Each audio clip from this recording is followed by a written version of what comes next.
Bonsoir à vous tous. On continue ce soir notre série biblique dans la première épître de Jean. Et nous sommes rendus au chapitre 5. Ça fait déjà quelques semaines qu'on ne l'a pas abordé. Alors que l'Esprit de Dieu guide Jean dans la rédaction de ce beau texte biblique, il le pousse à décrire le plan du salut. C'est merveilleux alors qu'il adresse la question des enfants de Dieu, alors qu'à travers l'Épître, il parle de l'amour fraternel, il parle de la séduction spirituelle. Jean revient sur cette question si importante du plan du salut, pour que les chrétiens aient une certitude, qu'ils comprennent clairement quel est le plan du salut, mais en particulier, Jean s'arrête sur le témoignage de Dieu le Père envers ce plan merveilleux. Cherchons cette belle épître ce soir et ce dernier chapitre pour apprendre le témoignage du Père quant au salut. Le témoignage du Père quant au salut. 1 Jean chapitre 5. Nous sommes rendus au verset 9. Donc on avance dans ce dernier chapitre. Et juste après cette série, j'aimerais commencer une autre série biblique, verset par verset, à travers 1 et 2 Thessaloniciens. Donc vraiment de regarder ces deux épîtres-là ensemble, puis d'apprendre de Dieu concernant l'œuvre de Dieu à Thessalonique en Grèce. Mais ce soir, 1 Jean chapitre 5 au verset 9. Si nous recevons le témoignage des hommes, le témoignage de Dieu est plus grand. Car le témoignage de Dieu consiste en ce qu'il a rendu témoignage à son Fils. Celui qui croit au Fils de Dieu a ce témoignage en lui-même. Celui qui ne croit pas Dieu, quand il nous parle du salut, le fait menteur, puisqu'il ne croit pas au témoignage que Dieu a rendu à son Fils. Et voici ce témoignage, c'est que Dieu nous a donné la vie éternelle et que cette vie est dans son Fils. Celui qui a le Fils a la vie. C'est tellement simple, n'est-ce pas? J'aimerais ça qu'il y ait tellement plus de personnes qui comprennent cette réalité-là quant au salut de Dieu. Celui qui a le Fils dans son cœur, qui a le Fils comme sauveur, a la vie. Celui qui n'a pas le Fils de Dieu n'a pas la vie. Je vous ai écrit ces choses afin que vous sachiez, que vous ayez cette certitude, que vous avez la vie éternelle, vous qui croyez au nom du Fils de Dieu. Jean désire que l'Église de Jésus-Christ comprenne la grandeur du témoignage du Père. La grandeur du témoignage du Père. Le salut fut confirmé par Jésus-Christ, qui vint, d'après Jean et l'Esprit de Dieu, accompagné de l'eau, du sang et de l'Esprit Saint. On a déjà vu cela. Puis déjà, ce témoignage de Jésus-Christ, c'est extraordinaire. C'est unique. C'est totalement différent des religions du monde, avec leurs dogmes, leurs rituels et même leurs sacrifices. Jésus est venu confirmer l'œuvre de Dieu d'une manière extraordinaire. Mais en plus de celui du Fils, le Père rend témoignage concernant la vérité du salut, et c'est le témoignage de Dieu même quant au moyen unique du salut qui se trouve en Jésus. J'espère que quand on va quitter ce soir, on va vraiment avoir ça clairement dans notre esprit, que le salut se trouve seulement en Jésus-Christ, que d'être étroit dans notre pensée, que d'avoir seulement cette perspective pour aller dans le royaume de Dieu, c'est exactement ce que la parole de Dieu nous enseigne. J'ai entendu des gens dire, oui, mais la Bible dit que toutes les routes mènent à Rome. C'est dans la Bible, ça. Ça nous enseigne ça. Je me dis, oh, tu n'as jamais lu la Bible. Et la Bible dit qu'il y a un seul chemin, puis une seule voie, puis une seule porte, puis un seul médiateur entre Dieu et les hommes, et c'est le témoignage du Père. Regardez au verset 9. On nous dit, si nous recevons le témoignage des hommes, on écoute les hommes, on écoute notre prochain, on entend ce qu'ils ont à dire lors de la météo, on entend ce qu'ils ont à dire lorsqu'ils ont vu un accident, on écoute notre voisin et son expérience personnelle. Il dit, si nous recevons le témoignage des hommes, si nous sommes ouverts, nous avons confiance, nous mettons notre foi dans l'être humain, Et dit, le témoignage de Dieu est plus grand que celui des hommes. Mais vous savez, lorsque les gens à l'époque allaient en cour de justice, puis qu'on appelait des témoins, la qualité de ces témoins-là faisait toute la différence. Le juge allait entendre les différents témoins. Quand il savait que c'était une personne qui était connue, qui avait une bonne réputation, une personne qui était intègre, une personne qui était sérieuse, une personne qui était honnête dans ses affaires, qui venait rendre un témoignage quelconque, là, le juge disait « Oups! » Ça pèse dans la balance parce que c'est Pierre Jean-Jacques qui est venu pour rendre témoignage.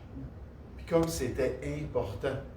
Et là, c'est comme si Jean est en train de faire là, la pesée de l'importance des témoignages qu'on entend, des discours, des gens qui nous partagent des choses, puis il dit, entre les hommes et Dieu, il dit, le témoignage de Dieu est tellement mieux. Hein, c'est tellement plus de qualité, tellement plus valide que celui des hommes. On nous dit pourquoi? Car le témoignage de Dieu consiste en ce qu'il a rendu témoignage à son Fils. Dieu a révélé à son Fils son plan du salut. Il lui a dit que le salut se trouvait en lui et seulement en lui. Celui qui croit au Fils de Dieu, celui qui accepte ce rôle de Jésus comme sauveur, a ce témoignage en lui-même. Il y a un transfert de la bouche de Dieu, le Dieu sauveur, et ce témoignage-là vient par l'Esprit de Dieu dans notre cœur. C'est pas dur pour nous de comprendre ça. C'est pas dur pour le vrai chrétien de dire « Jésus est mon sauveur ». Un jour, j'ai invoqué son nom. Un jour, je l'ai invité dans ma vie. Je parlais avec quelqu'un cette semaine. La personne parlait comme si elle était chrétienne. Elle parlait de l'Esprit de Dieu. J'ai dit « Oh, l'Esprit de Dieu, donc, tu es devenu un enfant de Dieu. » Elle dit, oui, je suis un enfant de Dieu. J'ai dit, mais comment est-ce que ça s'est produit? Elle dit, mais à chaque jour, j'essaie de suivre les instructions de la parole de Dieu. Puis à chaque jour, j'essaie de faire du bien à mon prochain, les BA, les bonnes œuvres. Puis à chaque jour ci, puis à chaque jour cela. Ça, ce n'est pas le témoignage que Dieu a rendu, que l'être humain pouvait faire ce qui était bien. L'être humain pouvait établir sa propre justice, que l'être humain, finalement, pouvait gagner son ciel. Non, le témoignage qu'il a rendu à son Fils, c'est que c'est en lui le salut. Celui qui va croire ça, a ce témoignage en lui-même. Là, il peut le partager avec les autres. Là, il peut l'expliquer à son prochain. Voici comment on est sauvé grâce à Jésus-Christ. Celui qui ne croit pas Dieu, que ce témoignage-là plus excellent que l'homme, qui est tellement digne de notre confiance, le fait menteur. Hein, je ne veux pas croire en toi, tu es menteur, puisqu'il ne croit pas au témoignage que Dieu a rendu à son Fils. Oh, en tant que chrétien, il ne faut pas avoir honte de l'Évangile de Christ. Il ne faut pas avoir honte du salut qui fut confirmé par le Fils. On voit ce soir par le Père, puis on apprend depuis la Pentecôte par l'Esprit de Dieu. Donc, tous les membres de la Trinité de Dieu ont confirmé ce salut-là. Il faut répandre partout ce beau témoignage de salut pour aider les gens à recevoir ce transfert-là du témoignage dans leur propre cœur. Dans Romains 8,16, ça dit que l'Esprit de Dieu rend témoignage à notre esprit que nous sommes enfants de Dieu. Là, ça vient dans notre cœur. Un auteur dit, en fait, 3 auteurs ont dit « Nous acceptons, et à juste titre, le témoignage des hommes que nous considérons véridiques, aussi faillible soit-il. À plus forte raison, devons-nous accepter le témoignage infaillible de Dieu le Père. Le témoignage du Père est, pour ainsi dire, la base du témoignage de la parole et du Saint-Esprit. De même que le témoignage de l'Esprit est, pour ainsi dire, la base du témoignage de l'eau et du sang, alors qu'on voit tout le raisonnement que Jean est en train de partager avec l'œuvre de Jésus-Christ et du témoignage du Père. Le pasteur Warren Wiersbe explique ce que ce passage biblique nous dit, ce qu'il désire que l'Église chrétienne comprenne. Nous recevons le témoignage des hommes. Alors, pourquoi pas recevoir le témoignage de Dieu? Les gens autour de nous nous disent souvent « J'aimerais avoir la foi et pouvoir croire en Dieu. » Mais tout le monde, dans le fond, vit par la foi. Toute la journée, les gens se font confiance mutuellement. Ils font confiance à leurs médecins. Ils font confiance aux pharmaciens. Ils font confiance aux cuisiniers, au restaurant qui est en train de leur préparer de la nourriture. Ils font même confiance à la personne qui conduit sur l'autre voie de l'autoroute, sachant qu'elle ne traversera pas la route pour venir les frapper. Si nous pouvons faire confiance aux hommes, pourquoi ne pouvons-nous pas faire confiance à Dieu? Ça, c'est une grande excuse, n'est-ce pas? « Ah, j'ai pas assez de foi pour croire dans la parole de Dieu. » Tu as assez de foi, mais tu décides de ne pas la mettre en Dieu. Il termine en disant, et ne pas lui faire confiance, c'est de faire de lui un menteur. C'est pas étonnant que dans Romains 3, verset 19, on affirme qu'un jour, devant Dieu, toute bouche sera fermée et tout le monde sera reconnu coupable devant Dieu. Il n'y aura aucune excuse pour notre incrédulité. Il n'y aura aucune excuse pour ne pas recevoir le plus grand des témoignages, celui du Père même que le salut est en Jésus-Christ. Et cette accusation-là qu'on aura dit de Dieu qu'il est un menteur en affirmant que c'est seulement Jésus, le Sauveur des hommes. Dans Apocalypse 21, verset 8, on nous dit, mais pour les lâches, les incrédules, qui ont refusé de croire le témoignage du Père, les abominables, les meurtriers, les débauchés, les enchanteurs, les idolâtres, et tous les menteurs, puis juste en passant, les enchanteurs, ça veut dire les drogués. On pourrait dire ça un petit peu comme ça. Pharmakéo, c'est ceux qui vont prendre des substances et qui ne voudront pas se repentir de ces substances-là plutôt que de se repentir et se tourner vers Dieu. Apocalypse chapitre 9 parle de ça. Mais ici, les enchanteurs, les idolâtres, tous les menteurs, leur part sera dans l'étang ardent de feu et de soufre, ce qui est la seconde mort, parce que ça ne sera pas une excuse. Dans Romains 2,5, on nous dit, mais par ton endurcissement et ton cœur impénitent, qui refuse de croire, qui refuse de se repentir, tu t'amasses un trésor de colère pour le jour de la colère et de la manifestation du juste jugement de Dieu. Oh, la grandeur du témoignage du Père! Le fait qu'il est tellement digne de notre confiance, qu'on devrait tellement en tant qu'être humain se tourner vers lui par la foi et recevoir ce beau témoignage du salut. Maintenant, dans le texte biblique, l'Esprit de Dieu veut aussi que l'Église chrétienne saisisse la bonne nouvelle du témoignage du Père. La bonne nouvelle du témoignage du Père. La réalité merveilleuse que le salut se trouve dans notre Sauveur. Que Jésus est effectivement le salut de Dieu. On a Jésus, on a le salut, on a la vie. Vous vous rappelez Siméon qui attendait au temple le petit bébé, l'Esprit de Dieu l'avait amené, puis il a dit, aujourd'hui, tu vas voir celui que Dieu a choisi pour sauver les hommes.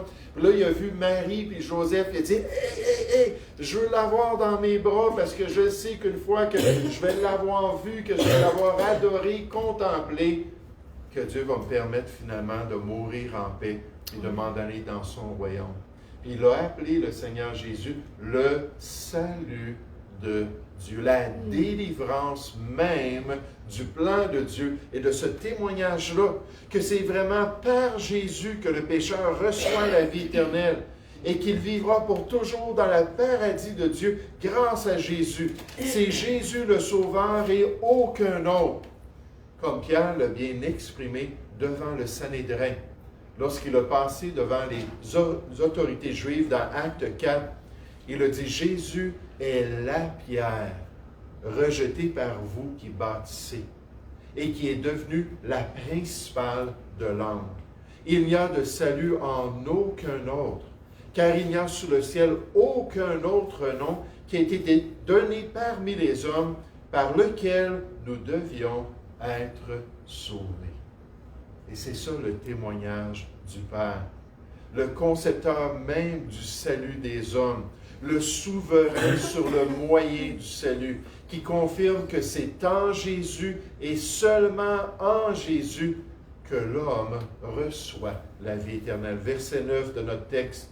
Si nous recevons le témoignage des hommes, le témoignage de Dieu est plus grand, plus digne, plus excellent. Car le témoignage de Dieu consiste en ce qu'il a rendu témoignage à son Fils. Celui qui croit au Fils de Dieu a ce témoignage en lui-même. Celui qui ne croit pas Dieu le fait menteur, puisqu'il ne croit pas au témoignage que Dieu a rendu à son Fils, et que j'aime que la parole est tellement claire. Et voici ce témoignage, 2 points. Voici ce que vous devez croire, ce que vous devez saisir. C'est que Dieu nous a donné la vie éternelle et que cette vie est dans son Fils. Celui qui a le Fils a la vie. Donc, si vous avez reçu Jésus, si vous avez mis votre confiance dans Jésus, vous pouvez dire, j'ai la vie. J'ai la vie qui va durer pour toujours, d'âge en âge, pour toute l'éternité, sans fin. Celui qui n'a pas le Fils de Dieu n'a pas la vie. Même s'il est religieux, même s'il est engagé dans son Église, même s'il cherche à faire du bien autour de lui, sans Jésus, il n'y a pas de vie. Oh, en tant que chrétien, il faut prêcher avec confiance et conviction que Jésus est le seul moyen pour aller au Père. Puis on le sait quand on le fait, c'est pas populaire. Ah, mais là, t'es trop étroit. Ah, moi, j'ai voyagé. Des fois, on nous dit, j'ai voyagé dans le monde, puis j'ai rencontré des hindous, puis j'ai rencontré des musulmans, puis j'ai rencontré telle et telle autre religion, puis c'est tous des gens sincères. Puis ils ont le même message que vous, mais avec d'autres termes. Des fois, on décrit ça comme 6 hommes aveugles qui viennent auprès d'un éléphant. Puis là, on est en train, les philosophes parlaient surtout là, dans l'Orient, ils parlaient de ça, puis ils disent, qu'est-ce qui arrive, c'est qu'il y en a un qui va prendre son oreille, puis là, il va tâter l'oreille, puis les caractéristiques de l'oreille, pendant que l'autre est en train de saisir une des pattes, l'autre est en train de jouer avec sa queue, l'autre avec la trompe, l'autre avec les défenses. Là, ils vont dire, ah, mais finalement, ils vont arriver à des conclusions opposées, mais c'était le même éléphant. Ils disent, mais toutes les religions sont pareilles. Mais c'est juste qu'on arrive à des conceptions différentes parce qu'on touche à différents aspects. J'aimerais vous dire, c'est totalement faux. C'est totalement faux.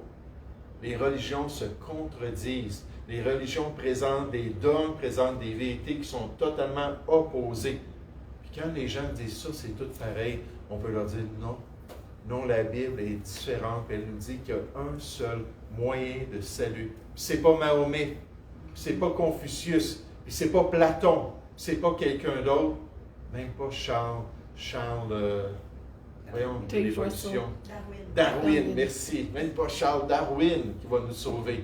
Il y a seulement le Seigneur Jésus.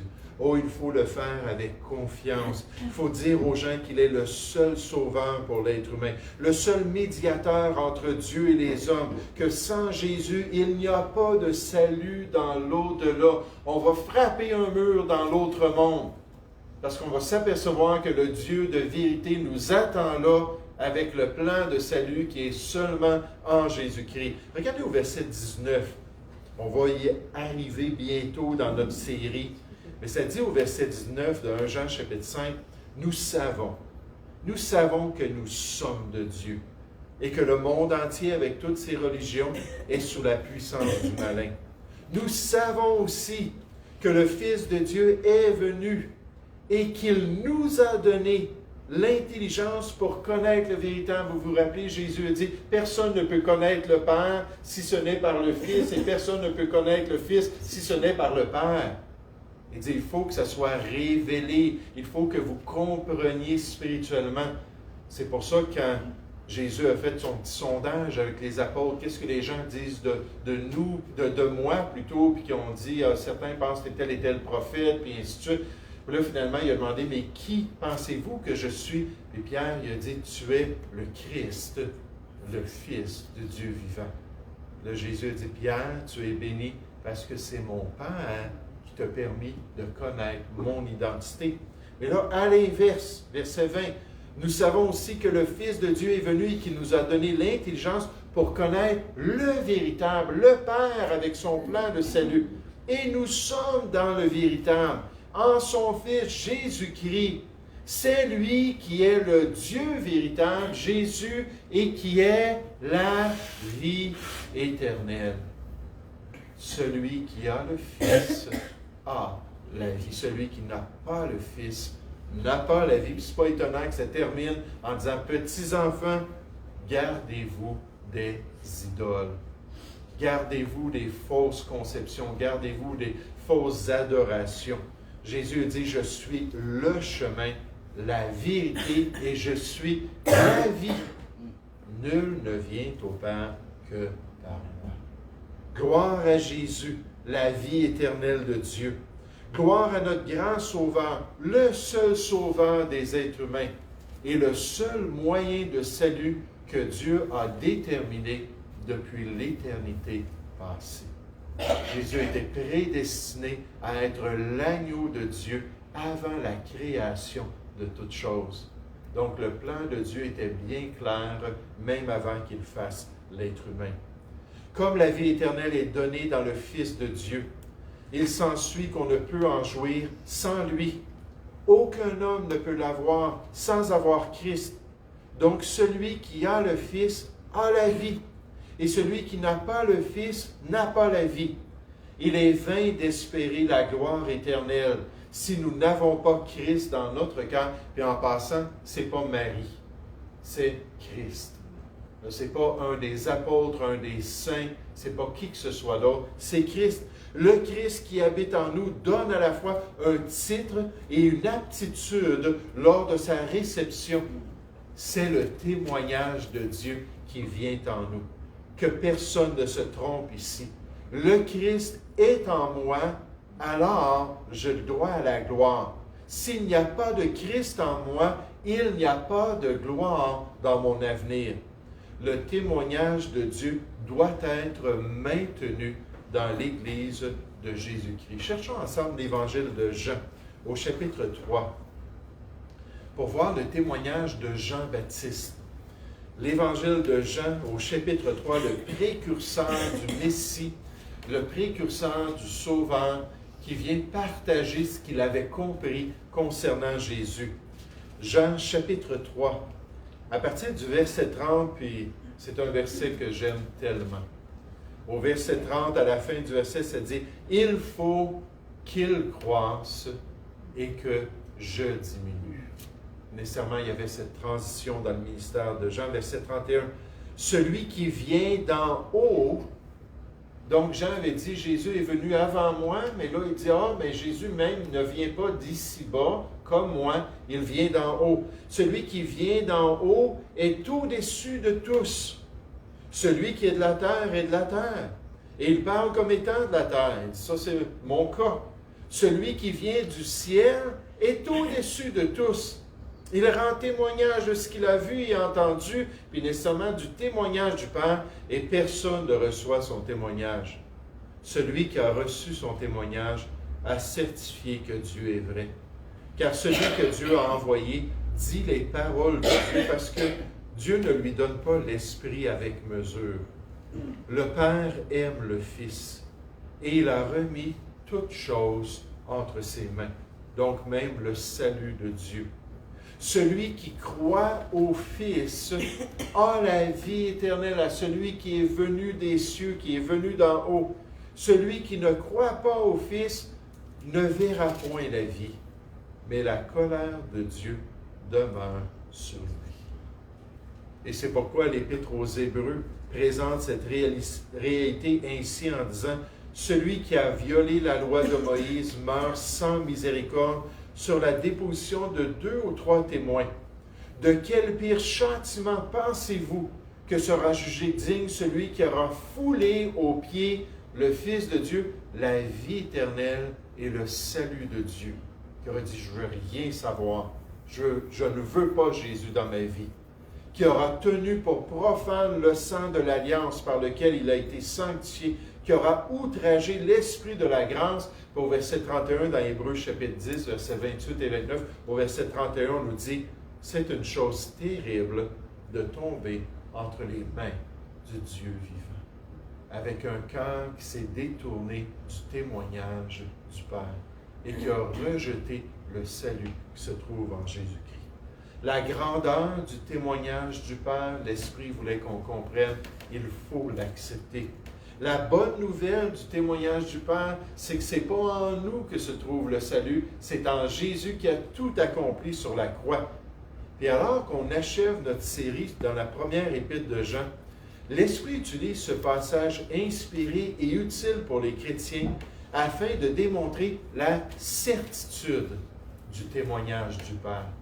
La certitude. Il veut qu'on parte avec cette certitude-là, que ce que le Père dit, c'est vrai et je peux le croire.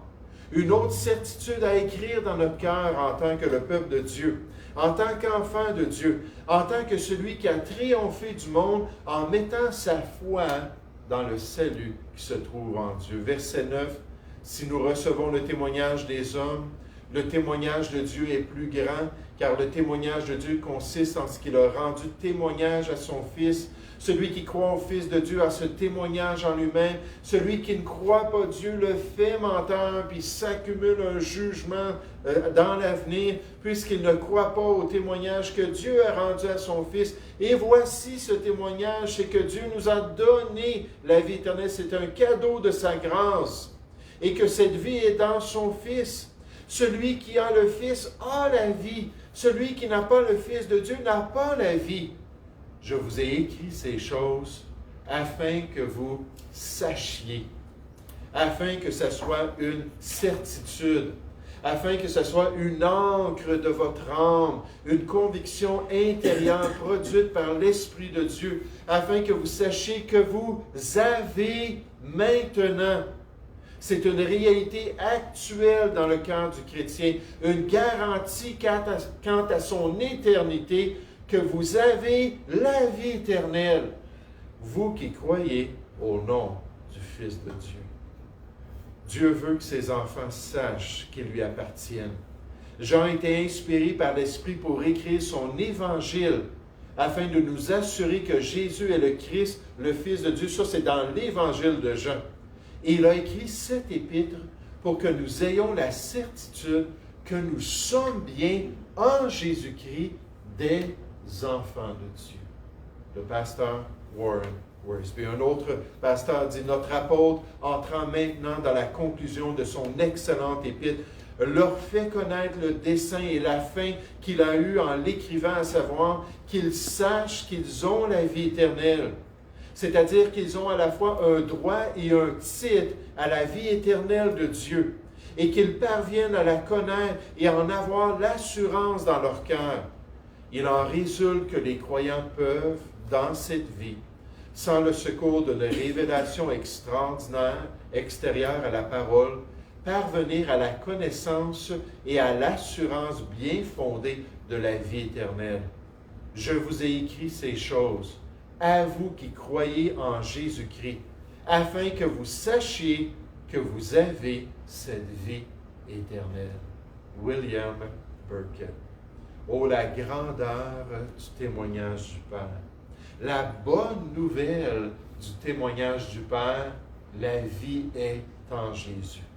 Et la certitude du témoignage du Père, je vous ai écrit ces choses afin que vous sachiez que vous avez la vie éternelle. Vous qui croyez au nom du Fils de Dieu.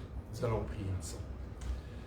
Merci Père Céleste encore une fois pour cette belle épître. Merci pour ces vérités ce soir qui nous ramènent à cette expérience du salut. Cette paix que tu nous as donnée, cette joie qui est venue remplir notre cœur, cette assurance qui s'est développée à travers le temps, que nous sommes passés de la mort à la vie, des ténèbres à ton admirable lumière. Et maintenant, cette certitude, alors qu'on partage la bonne nouvelle avec autrui, que Jésus est le seul moyen de salut. Ô Seigneur, c'est tellement populaire aujourd'hui de se tourner vers les sciences ésotériques. C'est tellement populaire de se tourner vers le nouvel âge, de se tourner vers le spiritisme. Même certains vont vers le satanisme et l'occultisme pour trouver une réalité, pour expérimenter quelque chose de différent. Mais Père, le tout se trouve en Jésus-Christ. Aide-nous à leur dire, aide-nous à le propager, puis aide-nous à le démontrer par une vie remplie par l'Esprit de Christ. Nous te prions au nom du Seigneur Jésus. Amen. Amen.